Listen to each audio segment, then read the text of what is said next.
सुप्रभात बच्चों, आप सभी का स्वागत है इस ऑनलाइन क्लासेस में।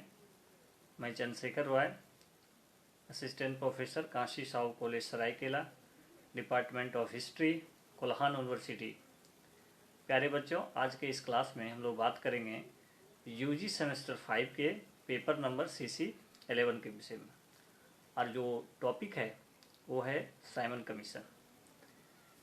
बच्चों, आपको जो हम टॉपिक बोले हैं उसको सुनकर आपको लगा होगा कि भाई ये तो टॉपिक मैं जान रहा हूँ, क्योंकि इससे आप परिचित हैं, क्लास 10th में पढ़ना भी है, पढ़े भी होंगे।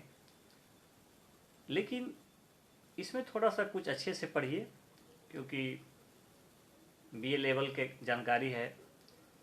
इसमें आपको लिखने पड़ेंगे, शॉर्ट नोट्स आएंगे, साथ ही साथ कुछ इसके महत्वपूर्ण प्रावधान हैं जो कंपटीशन के दृष्टिकोण से काफ़ी उपयोगी है। और मैं आपको बता दूं बच्चों, UPSC की परीक्षा में बहुत बार प्रीलिमिनरी एग्जामिनेशन में पूछा गया।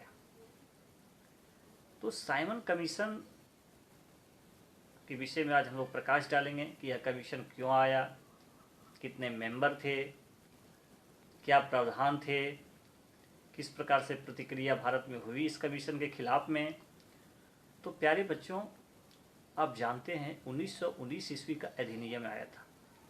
भारत में द्वैध शासन की स्थापना हुई प्रांतों में, और उसी में लिखा गया था कि 10 साल के बाद फिर उसका रिव्यू होगा, फिर एक नए कमीशन आएंगे, इसका प्रगति को देखेंगे, किस प्रकार से यहाँ राजनीतिक विकास हुआ, द्वैध शासन व्यवस्था का क्या स्थिति है, शिक्षा का क्या विकास हुआ, किस तरह की प्रतिक्रिया लोगों में है।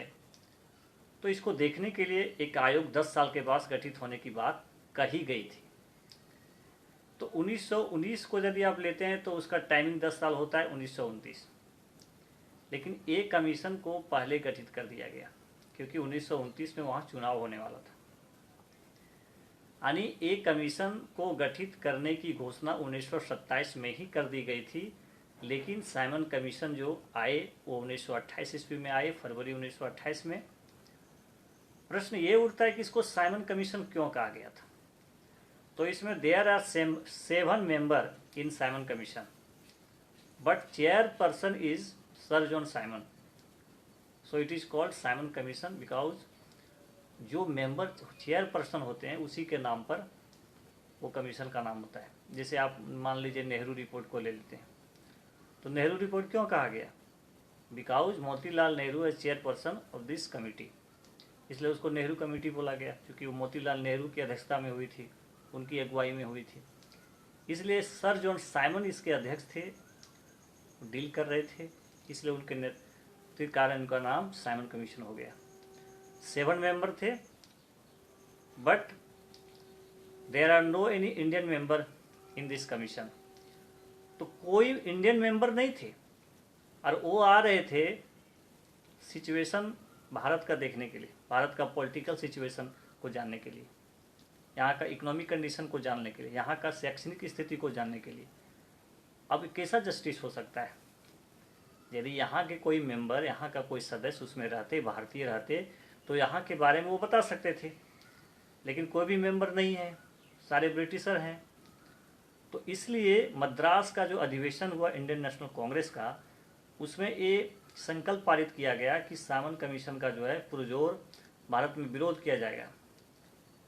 इसलिए जब साइमन कमीशन मुंबई पहुंचा तो मुंबई में इसका पुरजोर तरीके से इसका बहिष्कार किया गया, विरोध किया गया। आप देखे होंगे उसमें लिखा भी है Simon commission go back, poster लगे हुए हैं लोगों को, और सभी लोग बढ़ चढ़ कर हिस्सा लिए। ऐसा नहीं है, मुस्लिम लीग के भी कुछ मेंबर कुछ अलग हुए, कुछ लोग इसका विरोध कर रहे थे, कुछ लोग इसके सपोर्ट में थे। लेकिन ये आपको जानकर हैरानी होगी कि मोहम्मद अली जिन्ना साइमन कमीशन का विरोध कर रहे थे। ठीक है, तो इस तरह से साइमन कमीशन जहाँ जहाँ गया, ये कमीशन जहाँ जहाँ गई, जैसे मान ली दिल्ली गई तो वहाँ भी पूरा जोर विरोध हुआ। पंजाब वाला इलाका में तो बहुत बड़ी घटना घट गई, क्योंकि इसका लीड जो कर रहे थे लाला लाजपत राय जी कर रहे थे, और वहाँ लाठीचार्ज हुई, जिसके कारण से उनकी मौत हो गई। और सिर पर चोट लगने के कारण से वे उसी समय बोल दिए थे कि जिस प्रकार से सिर पर जो तुमने जो लाठी मार किए हो, प्रहार किए हो, यही चोट जो है सो तुम्हारा जो है सो पतन का कारण बनेगा। और स्वाभाविक है, एक बहुत बड़ी घटना थी, युवाओं में आक्रोश हो गया और इसके वजह से आप भगत सिंह जो है सो सैंडर्स नामक जो पुलिस अधिकारी थी उसकी हत्या कर दी। तो इस तरह से साइमन कमीशन का इस तरह से विरोध होना प्रारंभ हुआ भारत में, और हर जगह से, जैसे उत्तर प्रदेश साइड जो लखनऊ क्षेत्र है वहाँ पर जब गए तो वहाँ पर नेहरू जी भी विरोध किए, जगह जगह पर इसका विरोध हुआ। एक कमीशन 2 बार भारत आई, 28 में तो आई, फिर 29 में भी आई, और अंतिम में जाकर के मई 1930 में अपना रिपोर्ट पेश कर देती है। अब इसके प्रावधानों के कुछ चर्चा हम करेंगे। जैसे इसमें प्रावधान था कि एक संघीय व्यवस्था होना चाहिए और केंद्र मजबूत होना चाहिए, संघीय संविधान होना चाहिए, और द्वैध शासन जो व्यवस्था है उसको समाप्त कर देना चाहिए। ठीक है, साथ ही साथ अल्पसंख्यकों को जो आरक्षण देने की बात थी उसको चालू रहना चाहिए, इसको बंद नहीं करना चाहिए। क्योंकि बच्चों आपको हम बताए थे 1909 ईस्वी का जो अधिनियम आया था, मार्ले मिंटो अधिनियम, उसमें मुस्लिम लोगों को आरक्षण दिया गया था, उसके बाद सिखों को आरक्षण दिया गया था। तो इस तरह से इसमें ये कंटिन्यूटी रखने की बात थी कि अब और भी कोई संप्रदाय होंगे, कोई जाति होंगे जिनको मिलना चाहिए तो उसको दिया जाना चाहिए, इसको रोकना नहीं चाहिए।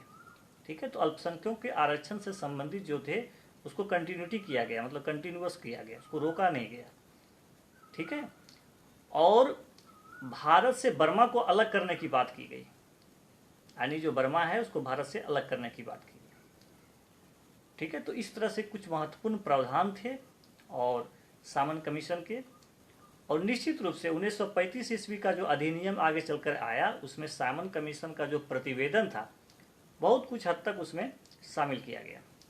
बच्चों, सामन कमीशन का प्रभाव सबसे आप देख सकते हैं कि जो सविनय अवज्ञा आंदोलन चला उसमें एक महत्वपूर्ण कारण था सामन कमीशन, क्योंकि एक मानसिकता लोगों में बैठ गया था कि ये जो कमीशन है किसी भी रूप से हमारा जस्टिस करने वाला है नहीं, क्योंकि ऑल मेंबर आर ब्रिटिशर।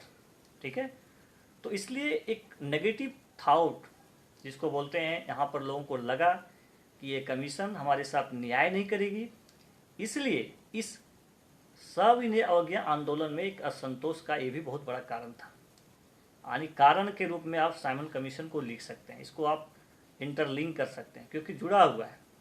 लोगों में जो असंतोष फैला वही आपको पता, आगे चल करके 1929 में पूर्ण स्वराज की मांग हो जाती है। तो यही सब कुछ कारण थे, कुछ कुछ घटनाएं घट रही थी, प्रोसेस बढ़ रहा था, लोगों में असंतोष बढ़ रहे थे। वही आगे चल करके एक बड़ा आंदोलन गांधी जी की अगुवाई में जो नमक सत्याग्रह हुआ, शुरू हुआ, सविनय अवज्ञा आंदोलन शुरू हुए, उसमें एक महत्वपूर्ण भूमिका सामन कमीशन ने निभाया। तो साइमन कमीशन यदि आपको शॉर्ट नोट लिखने के लिए आ जाए बच्चों, तो उसमें आप बता दीजिएगा कि ये कमीशन कब भारत आया, कितने मेंबर थे, कौन इसके चेयर थे यानी अध्यक्ष थे, क्या क्या प्रतिवेदन था और इसका क्या इम्पोर्टेंस है। शॉर्ट नोट्स में ज़्यादा लिखने की आवश्यकता नहीं है, लेकिन फिर भी आप इसका इम्पोर्टेंट प्रावधान जो थे, जैसे अभी आपको बताए कि बर्मा को भारत से अलग करने की बात थी, एक संघीय संविधान की व्यवस्था करने की बात थी। ठीक है, द्वैध शासन को समाप्त करने की बात कही इसने, अल्पसंख्यकों को आरक्षण जो मिल रहा था उसको कंटिन्यूअस करने की बात कही। तो बच्चों, इस तरह से इस प्रावधान को आप जरूर लिखिएगा, क्योंकि हिस्ट्री केवल कहानी नहीं है कि बस ये राजा था वो ऐसा हो गया वैसा नहीं। कुछ इम्पोर्टेंस जो संवैधानिक प्रावधान होते हैं उसमें आपको बात बनाने की आवश्यकता नहीं है, उसके इम्पोर्टेंस जो प्रावधान थे उसको आपको वर्णन करना ही पड़ेगा, तभी आपको अच्छे मार्क्स प्राप्ति होंगे। साथ ही साथ कॉम्पिटिटिव एग्जामिनेशन के दृष्टिकोण से भी जब तक आप इसके प्रावधानों को पूरी अच्छी तरीक़ा से नहीं जानिएगा तब तक आप सही बना नहीं सकते हैं। इसलिए आज के इस वीडियो में मैं आपको साइमन कमीशन के विषय में बताने का प्रयास किया, जो आपके परीक्षा में शॉर्ट नोट्स लिखने के लिए आता है। और मुझे लगता है शॉर्ट नोट्स लिखने के लिए इतनी जो सूचनाएं थी, उतनी जो जानकारियां थी वो सफिशिएंट है। इसके बावजूद भी आप महत्वपूर्ण प्रावधानों को एग्जाम में जरूर लिखिएगा। यदि बड़ा में आ जाए, यदि बड़ा में आ जाए तो आप इसका पूरा प्रावधान, इसका क्या इम्पोर्टेंस था, क्या इसका इम्पैक्ट हुआ और आगे चल करके कैसे ये सविनय अवज्ञा आंदोलन का कारण बना, इसको भी आप अच्छे ढंग से लिख सकते हैं। प्यारे बच्चों, आज के लिए बस इतना। आप सभी को बहुत बहुत धन्यवाद।